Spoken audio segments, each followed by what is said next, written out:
Jund deck that was so popular back then. Nowadays, I'm sure it's just going to see play in all sorts of different strategies. It's just such a great card. All right, we have our players ready now here in round number 4. We have Yuki Ichikawa once again on Jund Sacrifice and Jim Davis on Simic Ramp. You're going to see a lot of the same names on our coverage over these tournaments, just simply because we're picking a lot of the higher name players to spotlight, and we're having them physically stream their matches to us so that we can bring you the coverage on it. We saw some pretty slow frames being rendered here from Jim Davis. We're going to switch perspectives, get Ichikawa's side of things. So it looks like Jim might be due for an arena restart from that side of thing. Things looking cleaner here for Ichikawa, though. Oh, Jim man. should know this stuff. Jim streams, man. He does stream. That's just his job. It is one of his jobs. True. As someone who streams and makes a lot of content, it is one of the jobs. It is not the only job. Fair. Very fair point. See Ichikawa curving Gilded Goose into Mayhem Devil. Davis had a couple temples and now has a crack at a turn 3 Cultivate, curving into Nissu who shakes the world. Question is turn 4 Nissa good enough against what Ichikawa is bringing to the table? I don't know. I don't know that it is. This, Priest of Forgotten Gods can come down now, along with like a Cauldron Familiar if he wants. That's going to give him the potential to use the Priest next turn with multiple creatures and a Mayhem Devil, and that damage just adds up so quickly. Cauldron Familiar and Priest of Forgotten Gods joining the party. Davis just draws another land. Does have Blast Zone in hand, so the effects in hand, a couple Nissas, a Cultivate, and the Blast Zone. That's what he's working with. One thing I want to point out that I think is kind of great is that Cultivate actually harkens back to a time where ramp strategies flooded out. And now we're seeing exactly that. Instead of Growth Spiral and hitting all those land drops and Arboreal Grazer and things like that, putting up defense, we're just seeing Jim Davis cast a Cultivate, and he has another Cultivate and a Nissa, and that's it. He's just going to lose his land and his Planeswalker next turn for nothing. And his hand's all lands because he's a ramp deck. That's what it should be. It's hard to believe if you've only been playing Magic for a year or two, but the ramp deck used to be a category of deck where you could consistently cheer on your opponent to brick. It sure doesn't feel like your Growth Spiral and your Uro opponent ever bricks, but that used to be a big part of how you would fight these decks, is they had consistency issues. You had the balance between ramp and payoffs. Yeah. And Jim's actually going for Cultivate over Nissa.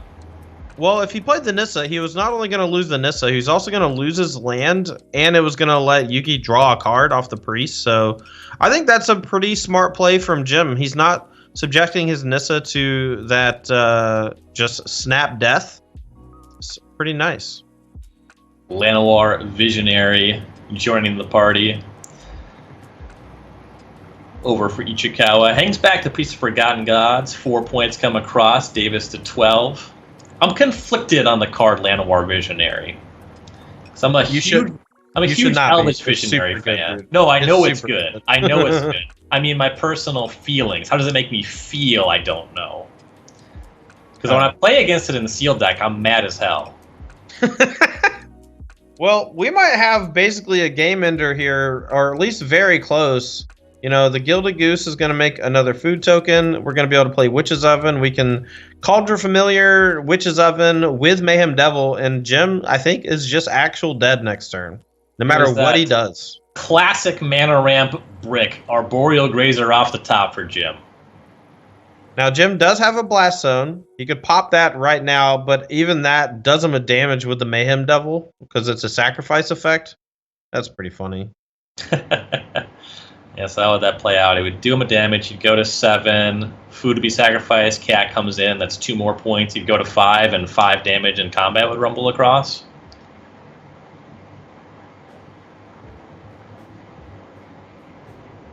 So he's going to start with Nissa. Okay, he can Nissa untap into play Blast Zone and activate. That works. So wakes up a forest, attacks for 3. You see Cauldron Familiar dragged out of the graveyard. Davis to 6. Cat put in front of the land. Cat put in the oven. One more point. Davis to 5.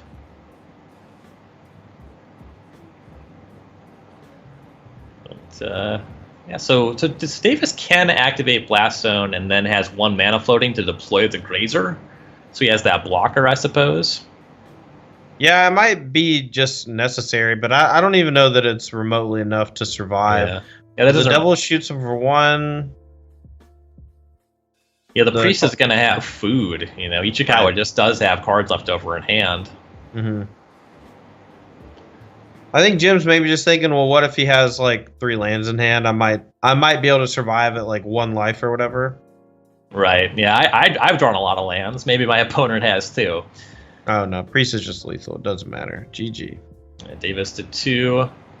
Here's an attack with the creatures. Priest is left over. Priest is good for 2. Davis has now seen enough. Yuki Ichikawa with a pretty quick win in game 1. Yeah, and that's how it can go, honestly. The deck just kind of steamrolls you once it gets going. I mean, we see basically the entire tone of the game shifts a moment a Mayhem Devil enters the fray. You know, Mayhem Devil came down there on like turn 3. On turn 4, Jim couldn't even play Nissa because it was going to die. And then on turn 5, he did actually die. Players doing some sideboarding. Now, Ichikawa has brought a couple different big card advantage engines to the table this weekend. Players look at their sideboards. He has those 4 copies of Bolas's Citadel. So far, they're staying in the deck. How do you like that kind of effect? What do you think? Do you think he's trying to go quick in games like this? Is that a consistent plan? Or how much does he need to rely on these big engine effects?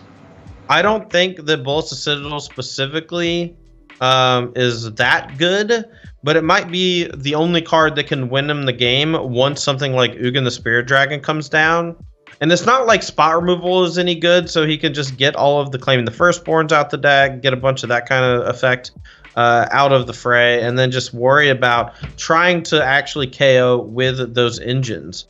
I'm going to always default to someone like Yuki Ichikawa here because I'm sure that he has way more experience in the matchup than me, but it looks like he's leaning towards playing 4 copies of both Citadel, so very clearly he thinks that it is good and incredibly worthwhile in the matchup. Jim Davis has brought fully 4 copies of Ugin the Spirit Dragon, a high-power reprint in Core Set 2021.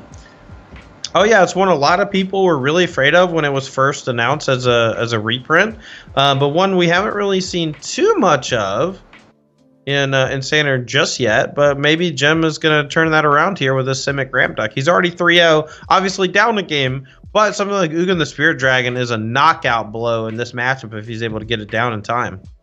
Yeah, it's good against most of what Ichikawa is bringing to the table. Doesn't clean up Witch's ovens necessarily, but it's quite a bit bigger effect than the oven. For sure. Right, Jim has a really solid starting 7 here on the play. Growth Spiral into Cultivate into Nissa into Ugin. That's basically what he's signed up to try to do every game. It's a little awkward because like Growth Spiral into Cultivate is not a huge deal, but Cultivate specifically allows you to hit extra land drops, which over time really stack up. And here, when you're trying to ramp to Ugin the Spirit Dragon, all you want's that Cultivate. Yeah, the ideal curve, I suppose, would be Arboreal Grazer into Cultivate. That's when you're really going. So, Not the perfect hand, just a very good one. No, but it does allow him to get to Ugin the Spirit Dragon right on time, because now he's at 5. He'll go Cultivate, land drop, that's 6-7. Next turn, he has enough lands guaranteed because of the Cultivate to cast the Ugin the Spirit Dragon. Now, what he may choose to do instead here is, because the coast seems relatively clear, may go for a Nissa Who Shakes the World, attack, untap, cast, Cultivate, and then has multiple things that are tough to deal with. But if he does that, it might put him in a spot where Yuki actually can kill the land and slow the Ugin turn down. So maybe Jim actually doesn't attack with the land and chooses instead to just tap it for mana and cast the Cultivate before anything really bad happens. Jim lands on attacking Ichikawa to 17. Notably, only development on Ichikawa's side so far is a Trail of Crumbs. Just 3 untapped lands. Yeah, and we're going to see a cracked Trail of Crumbs and activation here, but this is not the start you want. if you're Yuki Ichikawa, you know that you're in a bit of trouble here against just the Nisu Who Shakes the World. Not even the Ugin that's coming down next turn, but just the current battlefield of Nisu Who Shakes the World is problematic. Cauldron Familiar picked up. You see the cat and another Trail of Crumbs deployed. Ichikawa shocks in an Overgrown Tomb. Not doing a whole lot with that, though. Yeah, this is going to be an Ugin turn, and we're going to see a -2. That's going to take care of the Cauldron Familiar and the 2 Trail Crumbs. And then Nissa is going to attack in for 6 damage, and I don't think there's any way out. And Yuki sees the writing on the wall on his turn 4. Yeah, Ugin there's Spirit not... Dragon, man. There's not often a playable Ugin phase of the game, right? The Ugin phase is when Ugin's on the stack. Yeah, I've played against more Ugins than I really have wanted to in my life. It was really good in Pioneer for a while. The ramp decks looked a lot like you're seeing in Standard now, but instead of Grazer into Cultivate, it was Grazer into Nissa's Pilgrimage, and Cultivate's not even in Pioneer until now, so it actually might have some ramifications in that format. That our Boral Grazer into Cultivate into Ugin the Spirit Dragon later on just seems like a really nice curve. Yeah. Cultivate cleans up the mana a bit too. Right. Easier for those decks to Uro you. Everybody likes a good Uro. Can you cultivate for wastes? I think you can, right? It's just basic lands, right? It doesn't specify types. Yeah, I mean, well, Farseek is weird, right? It's like not. Yeah, I guess Farseek names. I believe it specifically says swamp, swamp, mountain, plains. Right. Island. Too bad they I'm never really upset made with myself. I got plains before Island. All right, looks like we're here for game 3. Both players keeping pretty reasonable hands. Jim's side of things, he's got the classic Grazer into Euro on 2. That's a pretty powerful start, but unfortunately, his third land currently going to be entering tapped as a Fabled Passage, but he still has the ability to Growth Spiral if he doesn't draw the untapped land. Ichikawa started on Fabled Passage. That found Forest. That meant that this Gilded Goose is coming down on turn 2. It and Witch's Oven showing up.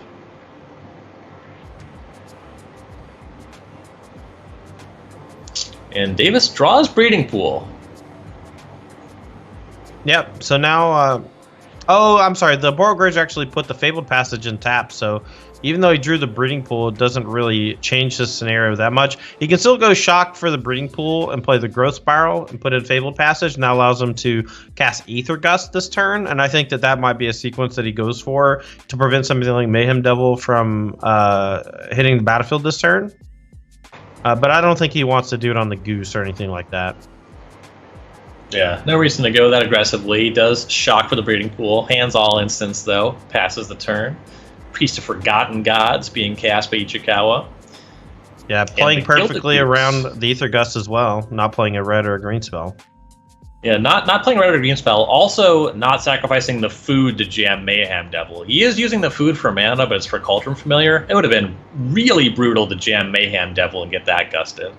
Oh, for sure. And I think one of the big things, though, is now the Cauldron Familiar is going to turn the Goose back on because it does get the food token from the Witch's Oven. Yeah, nice synergies there. You see Growth Spiral puts in that second passage for Jim, and now he gets to sacrifice both of those. Now, I think this might actually be a spot where you do go for the Gust on the Goose now because he missed a land drop, and he's going to be able to regenerate that food token with the Cauldron Familiar Witch's Oven. And your next turn is likely going to be a Euro or a Cultivate turn anyway. Now, you could go Cultivate Aether Gust, and that might be slightly better. He hung on to the Gust. Here is Cultivate. It's going to find our land to put on tapped and get the land drop for turn. Both will be forests. And this is really where you're starting to see Cultivate shine because Jim actually was going to be missing some land drops here, but that Cultivate just basically got him a land and hit a land drop for the turn. Cat's going to jump in the oven and stay in the graveyard for a minute as Ichikawa is going to untap the oven and have a food token in tow. So now what do you do if you're Yuki? I think you use Mayhem Devil, but I'm not sure exactly how you sequence it. And maybe it's even better to just use Land of War Visionary instead. The third land was picked up, but it's a Fabled Passage, which means that it's going to be tapped this turn. Call to Familiar jumps out of the graveyard. Gilded Goose makes a food. Wow, this is a cool turn. Priest of Forgotten Gods is going to sacrifice the goose and the cat. That's going to take care of the Arboreal Grazer. Ooh, and here's an untapped land. Castle Lochthwain is drawn. Huh.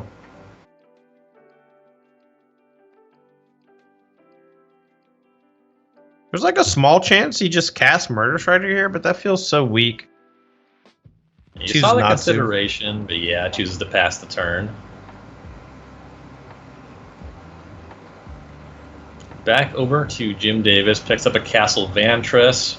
See a couple copies of Uro in hand, still holding on to that Ether Gust. Has a Hydroid Krasis. Here we see the front side of an Uro. Davis at 17, puts the Castle Vantress out.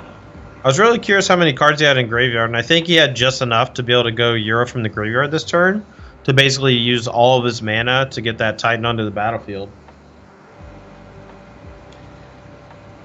Ramp spell and payoff. Here comes the Elder Giant. And then Ugin picked up. How about that? Yeah, that's pretty good. He doesn't quite have the mana for it. He's one short at the moment, but that is going to be solved pretty easily from just attacking with Euros or drawing cards off Hydroid Krasis or just a draw step. Ichikawa is going to move the cat around a little bit, go back to his turn, deploys a Woe Rider. Priest of Forgotten Gods is going to clean up the Uro. For now. Yeah, that's going to give him 2 more mana as well, so he can use that mana to play either Llanowar Visionary or Mayhem Devil. So, working on all cylinders. The body of the Euro is not entirely relevant at the moment. It looks like Jim's on the back foot. Didn't find the land for Ugin just yet. Yeah, just 7 lands on the battlefield. Draws Nissa Who Shakes the World. That Arboreal Grazer in hand, not doing him any favors. Yeah, it could be a body to sacrifice later, but I feel like this might be... If he doesn't draw the land for Ugin, the game might end. Like, very soon. Thanks to Mayhem Devil, Woe Strider, Priest of Forgotten Gods. There's so much going on from the Jund Sacrifice deck, and things can turn so south so quickly thanks to Mayhem Devil. Just be interesting to see how Jim navigates. Some treacherous waters here. That's a tough spot. Only card in graveyard right now is the solitary copy of Uro. Could play a 5/5 Krasis. It's going to start with Nissa Who Shakes the World. I don't hate this play. You get to make an extra blocker. You can still play Arboreal Grazer. You can still play Ether Gust. Might be worth Ether Gusting the Llanowar Visionary right now just to stifle the draw step or get rid of the body for the Priest of Forgotten Gods. So but it looks like he's probably untapped Island and is now playing a mini Hydroid Krasis. Okay. Plays that as a 2/2 and then also plays Arboreal Grazer. So getting a lot of blockers online is where he landed for the turn. Yeah, I think he's really just trying to protect Nissa Who Shakes the World. Whoa. Bolus's Citadel picked up for Ichikawa. And Priest of Forgotten Gods, well, actually just the Llanowar Visionary and the land, representing the mana to cast it. Yeah, good Fabled Passage here. Holy moly. I'm just going to watch the fireworks here. Yuki Ichikawa is going to be able to navigate this better than me, but there's so many options at his disposal. Could just start with Bolus's Citadel to just see what happens. Can go for Mayhem Devil and start churning out just so much extra damage. Can combine that with Murder Strider to kill the Nissa and clear the opponent's battlefield. And it only leaves him on 6 mana as well. It's just brutal, man. Yeah, a lot of options here. Strongly considering emptying the hand before the Citadel, and he lands there, deploys the Mayhem Devil. Float some mana with Llanowar Visionary, and now is going to activate Priest of Forgotten Gods. Mayhem Devil is going to go to work on that 3/3 island, as you see some help from the Witch's Oven and Cauldron Familiar on that front. Yeah.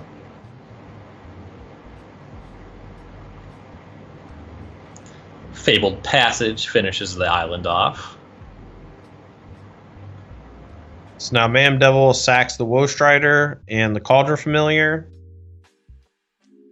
And then you use the Mayhem Devil to... interesting. Priest actually sacrifices the Devil along with the Familiar. So that's 2 triggers, kills the Krasis. This Edict effect takes care of the Grazer. 3 mana left over, that's Murderous Rider mana. Take care of the Nissa too. And now, Jim with just 6 lands on the battlefield. Yeah, just 6 lands, but the trade-off was deal 3 damage with the Woe Strider versus keeping a Mayhem Devil on the battlefield. So I'm just very surprised to see it. Do you think he just perfectly played around Aether Gust? Just perfectly played around Aether Gust? Holy crap. And navigated through an Aether Gust. Pushes Jim off of the potential to make an Ugin this turn. Really love everything that happened there for Ichikawa. If you're a fan of Ichikawa, you have to love that. That is a genius move. And still got a Bolas' Citadel on deck. Yeah, no kidding.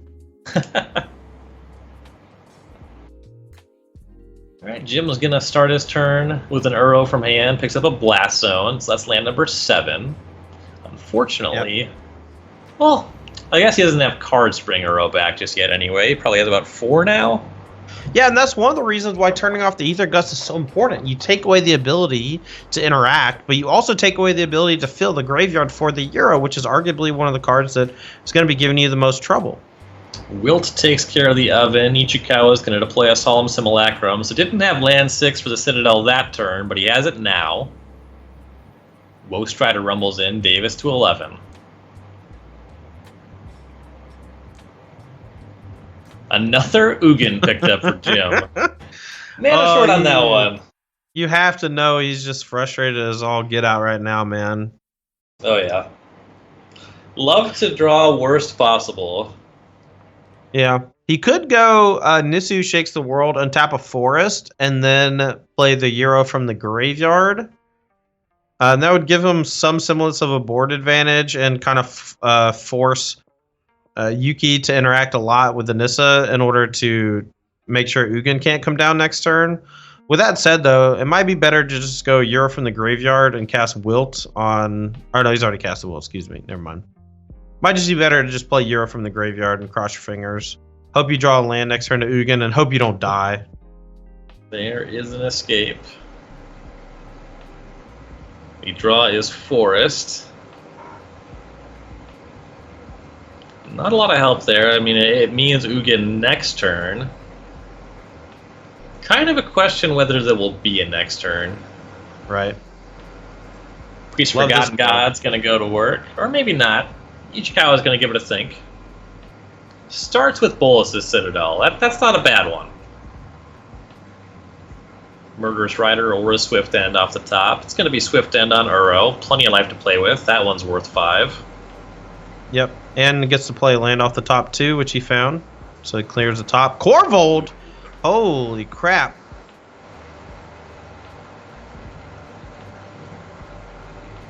You see an attack for 5 with Corvold lingering on the top of the library. Davis to 9. And now Corvold shows up. Didn't want to sacrifice an attacker before attacking. Right. Also relevantly gets Davis to 9, which is 1 less than 10 in case of any Bolas' Citadel shenanigans. Remember, that card can also deal 10 damage to your opponent if you can get up to 10 non-land permanents. Yeah, I'm kind of rooting for that personally. Corvold is actually going to sacrifice a land. Yeah, I was somewhat expecting that.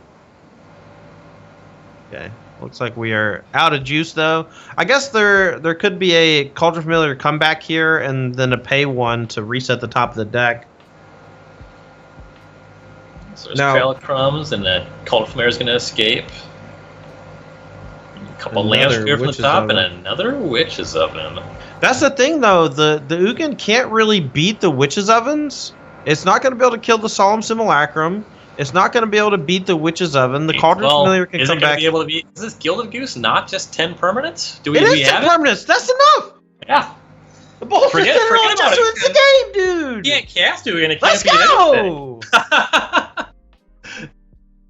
Yeah. I asked you how we felt about Bolas the Citadel in the matchup. Well, I think Ichikawa is feeling pretty good about it right now. I think I'm feeling okay. I think that's a lot. I think that's some damage.